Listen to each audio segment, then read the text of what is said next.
Entonces, ¿cuántas vueltas ha girado?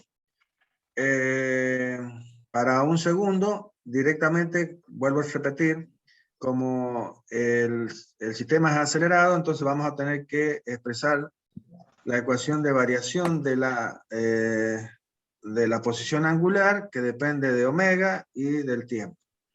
Y sabíamos que el omega valía 10 por t al cuadrado, por lo tanto, vamos a integrar a esta expresión de diferencial θ entre 0 y θ, y por lo tanto el tiempo entre 0 y 1 segundo.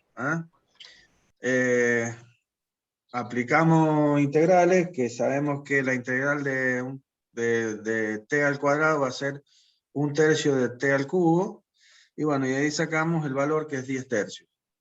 Luego, esto está 10/3 radianes. Si uno quiere sacarlo en revolución, acuérdense que 2pi radianes es una revolución, por lo tanto 10/3 de radian va a ser 0,53 de revolución. Ojo con esto, por favor. Por ahí los problemas, uno da los datos en revolución y ustedes para resolver el problema no pueden trabajar con revolución, tienen que trabajar en radianes. Así que tengan en cuenta esta relación. Una revolución son 2pi radianes, acuérdense. Bueno, otro ejercicio simple para ver estos conceptitos rápidos.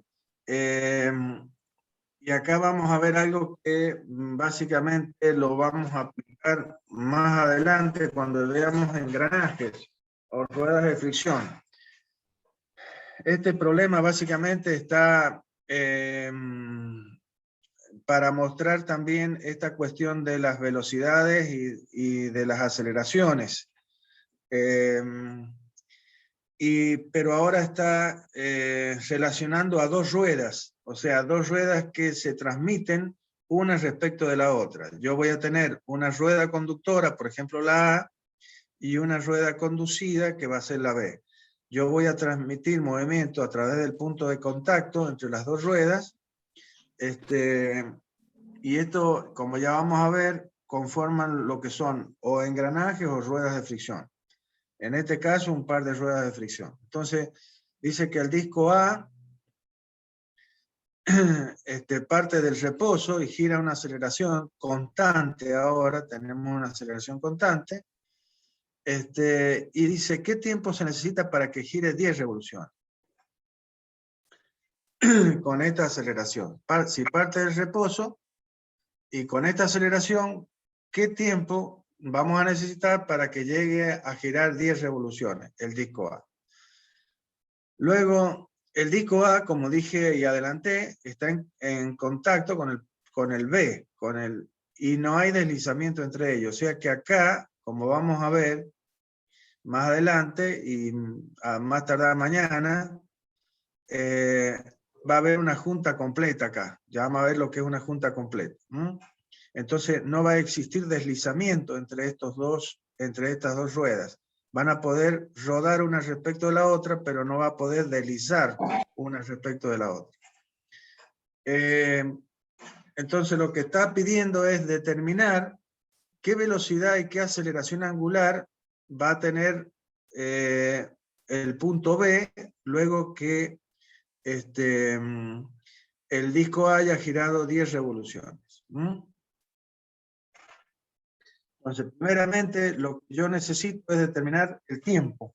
El tiempo para que este disco llegue a girar 10 revoluciones.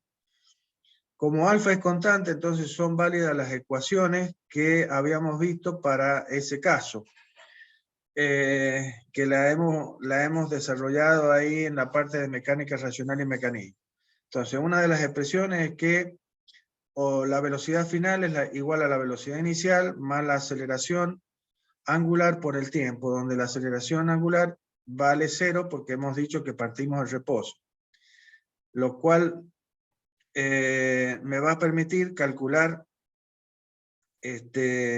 luego el tiempo, básicamente. Ahora, lo primero que yo tengo que calcular es el omega correspondiente para el omega que voy a alcanzar para cuando haya girado 10 revoluciones. Entonces, hay otra ecuación que me relacionaba la velocidad angular con el espacio recorrido, o sea, con el ángulo generado.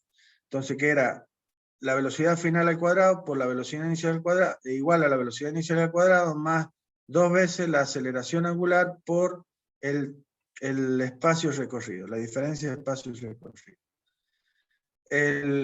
Parte de reposo, entonces el ángulo inicial es 0 y la velocidad angular es 0, por lo tanto la ecuación se reduce a la expresión que tenemos ahí, la cual, entonces, si θ es el ángulo girado, lo que queremos hacer es expresarlo en revoluciones, o en radianes, mejor dicho.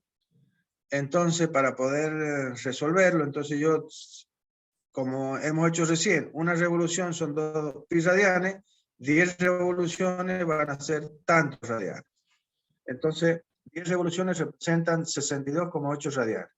Con esto, vamos a ir a la ecuación de la velocidad angular y vamos a obtener que la velocidad angular final, o sea, la velocidad angular para cuando hemos logrado recorrer o haber girado 10 revoluciones, es de 15,85 radianes por segundo. Entonces, con este valor de omega, nos vamos a la primera ecuación que planteamos al principio.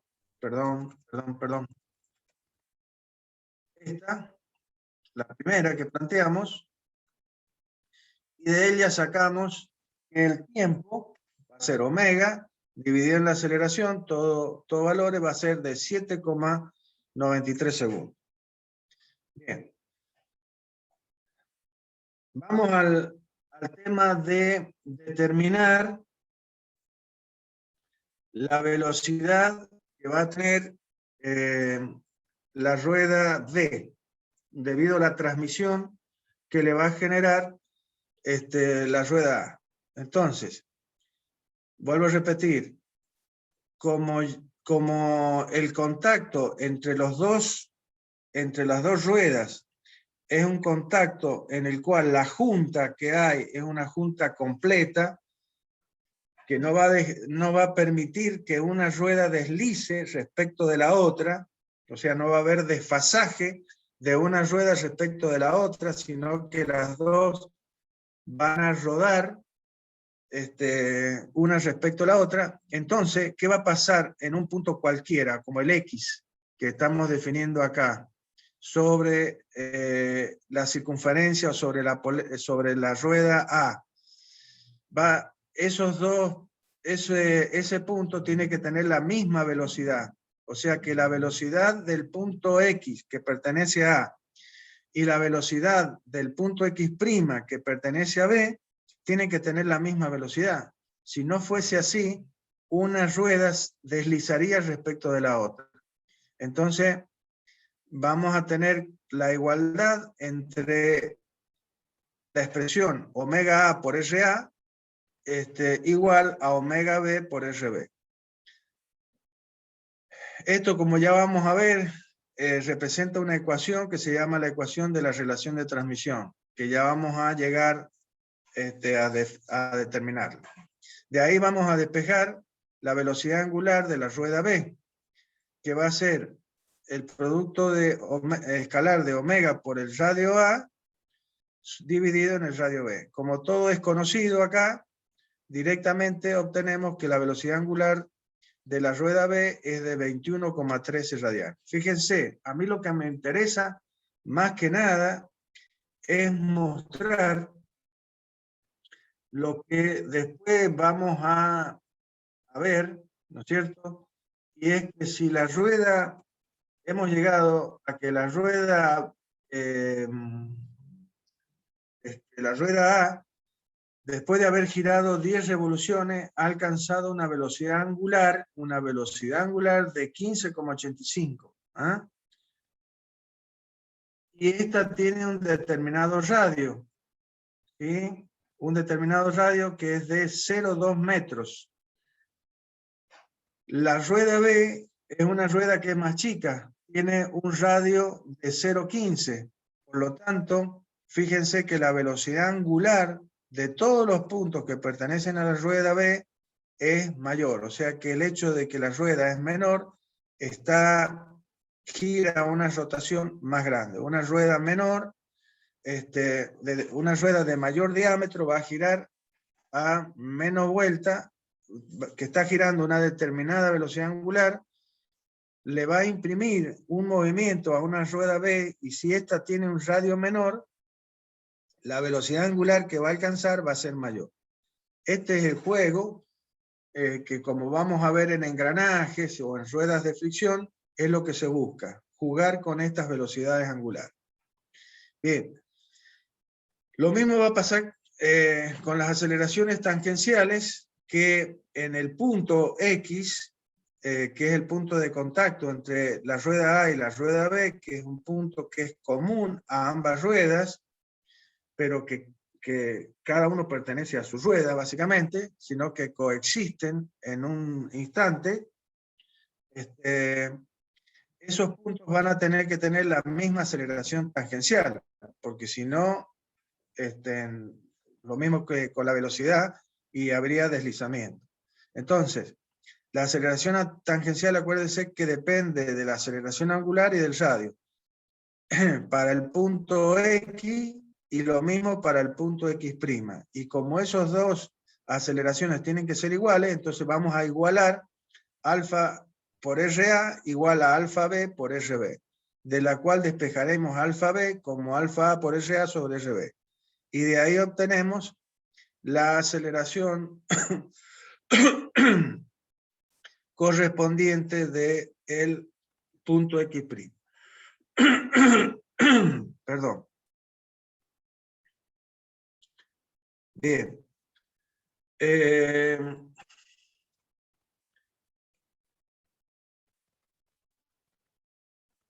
Si ustedes quieren, aquí podríamos determinar la aceleración normal para ambas ruedas, que es determinar, digamos, el doble producto vectorial de omega por el radio para esta rueda, que está girando a una determinada velocidad angular,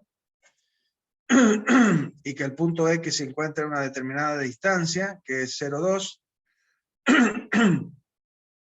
Y lo mismo para esta rueda, que tiene una aceleración, que tiene una velocidad angular que la conocemos, y que el punto se encuentra a una determinada distancia de su centro de rotación, que es 0,15. Por lo tanto, podemos determinar la aceleración normal también para ambos cuerpos. Lo que pretendía este problema es que ustedes vieran cómo podemos determinar la velocidad angular y la aceleración, teniendo en cuenta que estas dos ruedas están en contacto, transmitiendo, y que en el punto de contacto de ambas se tiene que cumplir esto, que la velocidad sea la misma y que la aceleración tangencial sea la misma, porque no puede haber deslizamiento entre las dos. Bueno, esos son pequeñitos, son problemas simples de aplicación de ecuaciones, nada más. Acá, para el caso de rotación, acá vamos a, básicamente, a los problemas que más nos interesan, que es justamente el caso de movimiento complejo de los cuerpos. Es decir, un cuerpo que se mueve con movimiento de rototraslación, es decir, la combinación de la traslación y la rotación. Si bien lo que tenemos en la pantalla, tenemos básicamente una barra AB, disculpen, una barra AB que va a realizar un movimiento de rototraslación. ¿Por qué va a realizar un movimiento de rototraslación? Si ustedes ven, el extremo A de esa barra está unida a otro cuerpo que es una corredera. Ya vamos a ver, ya cuando entremos en mecanismo, vamos a ver los diferentes cuerpos, básicamente en función de los movimientos que tienen, cómo se denominan. Pero acéptenme que el cuerpo que se mueve sobre la guía vertical es una corredera y están unidos la barra B con ese cuerpo a través de una junta que es el punto A, una junta, que ya vamos a ver es una junta de rotación. Por el otro lado, en el punto B, también hay una conexión de la barra B con otro cuerpo que está, digamos que le vamos a llamar, que es otra corredera que se mueve sobre una guía que está normal a la anterior. ¿Sí? Entonces, como ustedes ven, los puntos B y el punto A se mueven sobre ranuras que están una a 90 grados respecto de la otra. Por lo tanto, el punto A, si ustedes ven, se va a desplazar en una dirección y el punto B se va a desplazar en otra dirección. Esto va a resultar en que la barra B, además de tener un movimiento de traslación, va a tener un movimiento de rotación. Es decir, que esa barra AB se va a mover con un movimiento de rototraslación. Bien, ahí como tenemos los datos, la distancia AB es de 0,2 metros, o sea que la distancia entre los puntos A y B es de 0,2 metros, y la distancia entre el punto B y el punto C, que es, digamos, el extremo de la barra, es decir, que la barra no termina en el punto B, sino que la barra sigue y llega hasta un punto C. O sea que la longitud total de la barra es de 0,3 metros. La idea es que nosotros determinemos las velocidades del punto B y del punto C, conocidas la velocidad del punto A. Es decir, yo no puedo resolver esto si no tengo algún dato, como ya vamos a ver. Siempre vamos a tener que tener un dato. Y en este caso, el dato está sobre el extremo A de esa barra, que dice que se mueve con una velocidad de 2 metros por segundo y está dirigida hacia abajo. Entonces, lo que necesitamos determinar es la velocidad del punto B y del punto C. Esto lo vamos a hacer en forma analítica ahora. La forma analítica tiene dos caminos. Uno que es el camino escalar y el otro que es el camino vectorial. Escalar básicamente porque nosotros mentalmente vamos a hacer lo que sabemos que es hacer las proyecciones de los vectores en cada una de las direcciones. ¿Por qué? Porque la guía sobre la que se mueve el cuerpo B, o sea, el punto B, que es un punto de conexión o de unión entre la barra B y esa corredera que se mueve en esa guía, va a estar representando al eje de las X.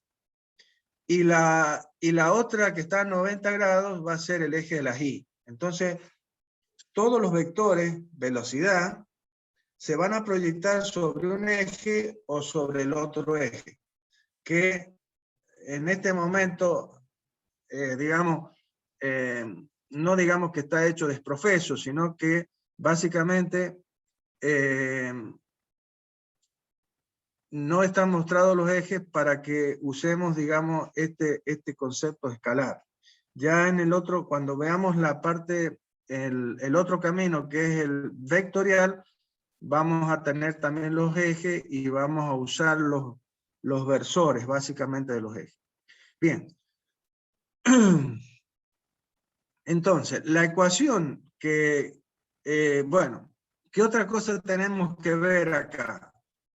Y fijémonos cuáles son las características. Esto es un mecanismo, de alguna manera es un mecanismo muy simple, pero es un mecanismo, como ya vamos a ver más adelante.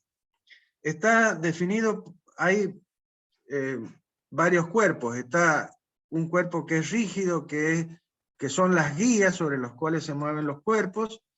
Están esas dos correderas, y además está el cuerpo, la barra AB. O sea que esto, esto es un mecanismo, vuelvo a repetir, muy simple, pero es un mecanismo.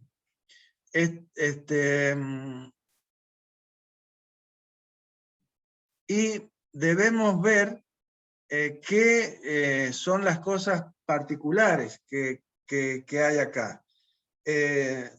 Como vemos, siempre nos aparecen dos puntos, el punto A y el punto B, que va a definir el movimiento del cuerpo. ¿De qué cuerpo? De esa barra. Y de los puntos que pertenecen a esa barra. En este caso, el punto B y el punto C. Ahora, la distancia entre el punto A y el punto B, a medida que esta barra se mueve, ¿qué va a pasar con la distancia entre A y B? Y se van a mantener constantes, o sea, la interdistancia entre el punto A y el punto B se va a mantener constante. Por lo tanto, esto me define un claro caso 1, es decir, el caso 1, en donde yo defino al movimiento de un cuerpo a través de dos puntos y estos puntos mantienen su distancia entre sí a medida que el cuerpo se mueve. Por lo tanto, el sistema que vamos a utilizar, el sistema relativo que utilizaríamos, sería un sistema que solamente se va a trasladar. Es decir, vamos a colocar un sistema auxiliar en el punto A, ¿sí? Mentalmente, en el punto A, pero ese sistema auxiliar se va a trasladar paralelamente a sí mismo. ¿Quién va a ser el sistema absoluto? Y va a ser las dos guías estas que decía yo, que uno va a ser el eje de las X, que es sobre el que se mueve el cuerpo B, y el otro es el eje Y, que es la guía sobre la que se mueve el cuerpo, o sea, el punto A. Ese sería mi sistema absoluto. Y para poder usar el método del movimiento relativo, voy a usar un sistema auxiliar y ese sistema auxiliar lo voy a colocar en el punto A. ¿Por qué? Y porque es un punto del cual conozco algo. ¿Y qué es lo que es? Su velocidad. Vale 2 metros por segundo. Bien, entonces la expresión para este caso de la velocidad, como habíamos visto, es que la velocidad de B es igual a la velocidad de A más la velocidad relativa de B respecto de A. Es decir, el punto B se puede mover como se mueve el punto A trasladándose, ¿sí? Más como el punto B rota respecto del punto A. O sea, mueve sobre una trayectoria, ¿sí? Rotando respecto al punto A. Bien. Entonces, el primer término del segundo miembro, o sea, velocidad de A, indicaría traslación pura, es decir, como que el punto A y el punto B, los dos se trasladan moviéndose con la velocidad de A. ¿Sí? Y luego vamos a considerar la otra parte del movimiento simple, que sería la rotación. Es decir, como que nosotros rompemos la articulación que hay entre el cuerpo, la corredera con la guía, y podemos hacer que la barra B rote libremente respecto del punto A. Entonces el punto B va a seguir una trayectoria circular respecto del punto A. Eso lo están mostrando los diagramas cinemáticos que vemos en la parte inferior. Entonces, nosotros vamos a tener un movimiento absoluto, que es el que vemos desde nuestro sistema absoluto o fijo, que como dije son las dos guías del cuerpo, de las dos guías esas. Entonces, desde el cuerpo, desde el sistema absoluto vamos a ver la velocidad de A y la velocidad de B. Y la velocidad angular de la barra, que es omega. Ahora, desde mi sistema auxiliar puesto en A, ¿sí? Voy a ver como que el punto B sigue una trayectoria circular alrededor del punto A, donde la velocidad de B respecto de A es una velocidad que es tangente a esa trayectoria y por lo tanto perpendicular al radio BA, que coincide con la barra, digamos así, que va desde A hasta B. Bien, esa velocidad, B sub A, va a ser una velocidad que va a tener un ángulo que va a formar 45 grados con respecto a uno de los ejes, que será el eje de las X. Esa velocidad de B sub A, esa velocidad relativa, va a tener dos proyecciones. Una sobre el eje de las X, que le llamamos B sub AX, y una proyección sobre el eje de las Y, que va a ser B sub AI. Bien. Si nosotros reemplazamos lo que conocemos sobre la ecuación de velocidad, vamos a tener que la velocidad de B, que no la conocemos todavía, va a ser igual a 2 metros por segundo, que es la velocidad de A, más omega por 0,2 metros, que es el valor del radio, o sea que es el valor entre el punto A y el punto B. El omega no lo conocemos todavía. Esa ecuación es una ecuación vectorial, o sea, ahí está expresado como vectores, si bien hay números, pero es una ecuación vectorial. Lo que nosotros tenemos que hacer es proyectar cada uno de esos vectores, velocidad de B, velocidad de A y velocidad relativa de B respecto de A, respecto de cada eje. En este caso, de los ejes absolutos. Entonces, según el eje de las X, nosotros vamos a tener la proyección de la velocidad de B en la dirección de X igual a la proyección de la velocidad de A en la dirección de X y la proyección de la velocidad relativa en la dirección de X. La velocidad de B todavía no la conozco. La proyección de la velocidad de A en la dirección de X vale 0. ¿Por qué? Porque el vector velocidad de A está todo sobre la dirección del eje de las Y. Su proyección sobre el eje de las X vale 0. Y luego la proyección de la velocidad relativa en la dirección del eje de las X va a valer la velocidad, el módulo de la velocidad B sub A, todavía no lo conozco, pero por el coseno de 45 grados. Y como sabemos, la velocidad relativa de BA, el módulo de esa velocidad vale omega, que no lo conozco, por el radio, que es 0,2, por el coseno de 45, que es la raíz de 2 sobre 2. Lo mismo vamos a hacer, pero para la proyección sobre el eje de las Y. Entonces, la proyección de la velocidad V en la dirección del eje de las Y vale 0. ¿Por qué? Y porque la velocidad de B está toda en la dirección del eje de las X. Igual a la proyección de la velocidad en el eje de las Y, de la velocidad de A, que va a ser toda, va a ser menos 2 metros sobre segundo, porque la velocidad de A está toda sobre el eje de las Y y va en el sentido contrario porque el eje positivo va hacia arriba, pero la velocidad de A va hacia abajo, por lo tanto va en el sentido negativo del eje. Por eso tiene menos 2 metros por segundo. Y más la velocidad de la proyección en el eje de la Y de la velocidad relativa, que por supuesto vale B sub A por el seno de 45 grados.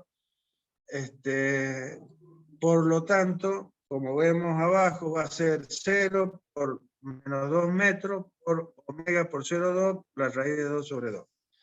De esa ecuación, de esa segunda ecuación, o sea, según el eje de las Y, vamos a despejar omega, la velocidad angular.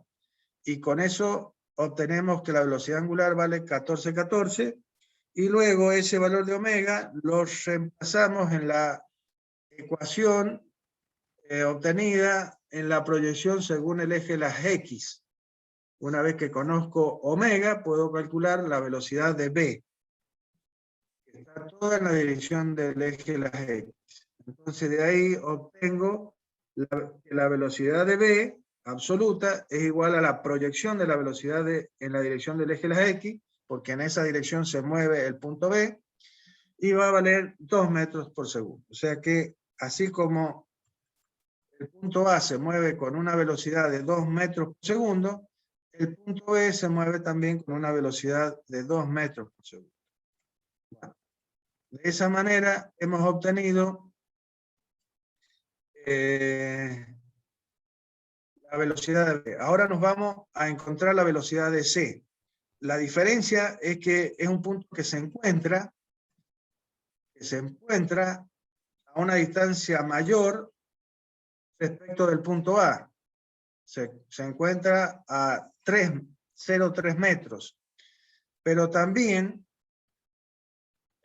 tenemos el hecho de que el punto C no es un punto que, como el punto B, esté obligado a moverse según una dirección. El punto B estaba obligado a moverse en la dirección del eje de las X, pero el punto C no. El punto C es un punto que se mueve siguiendo una trayectoria que está definida por el movimiento de rototraslación de la barra AB.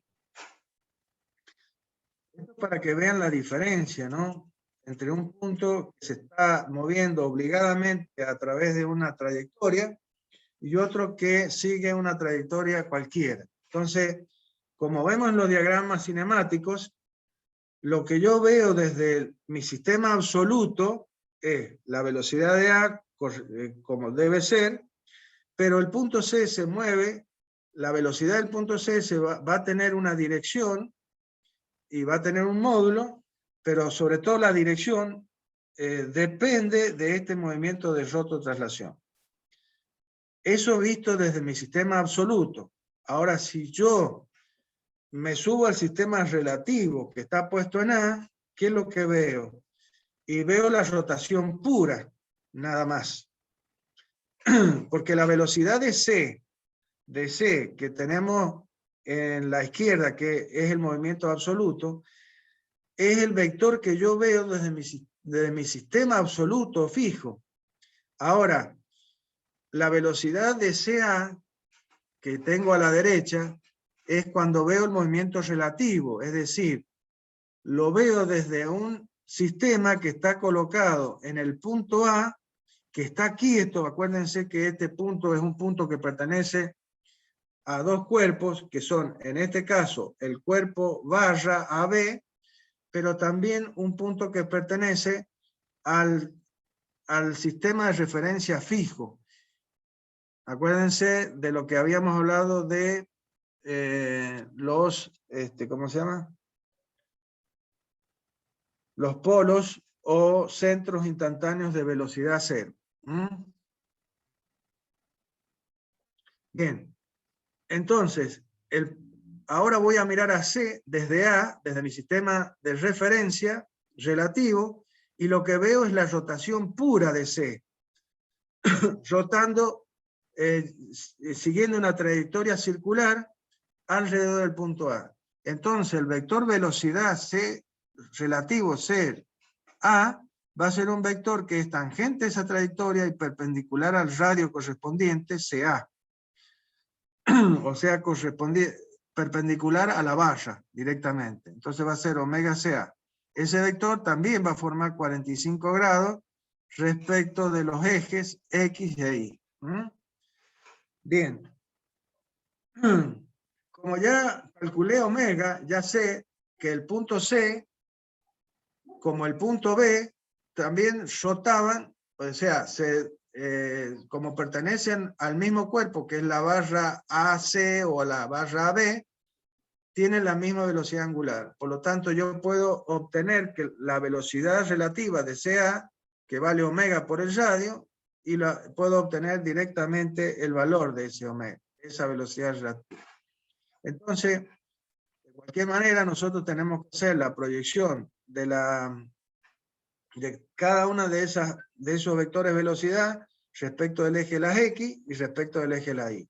A la izquierda tenemos la proyección de los vectores en la dirección del eje de las X, y a la derecha tenemos las proyecciones de los mismos vectores, pero sobre el eje de las Y.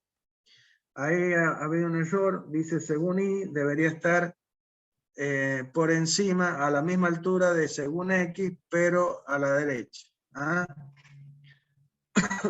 Entonces, ahí lo que estamos haciendo es la proyección de cada uno de los vectores sobre cada uno de los ejes. Por eso tenemos B sub C en la dirección de X, B sub A en la dirección de X, B sub CA en la dirección de X.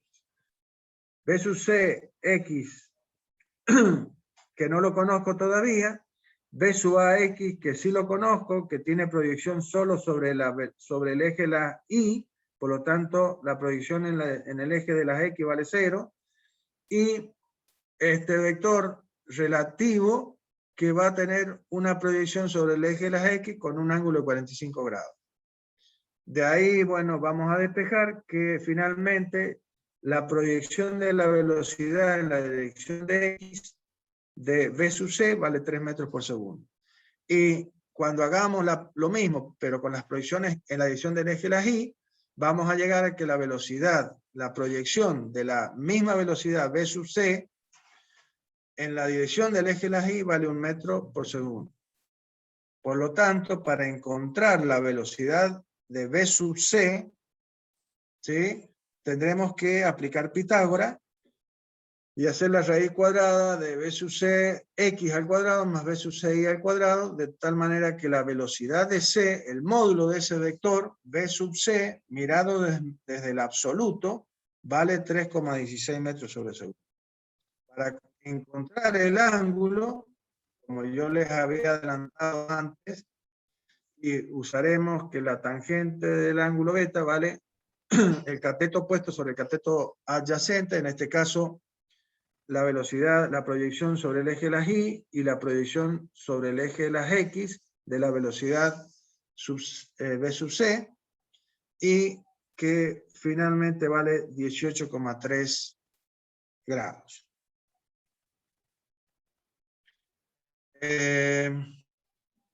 Bien. Esto es haber aplicado el método del movimiento relativo o teorema de Charles, acuérdense, vamos a hablar de un mecanismo, aunque no tendría que hablar, a un sistema, a un dispositivo, en donde que responde al caso 1, es decir,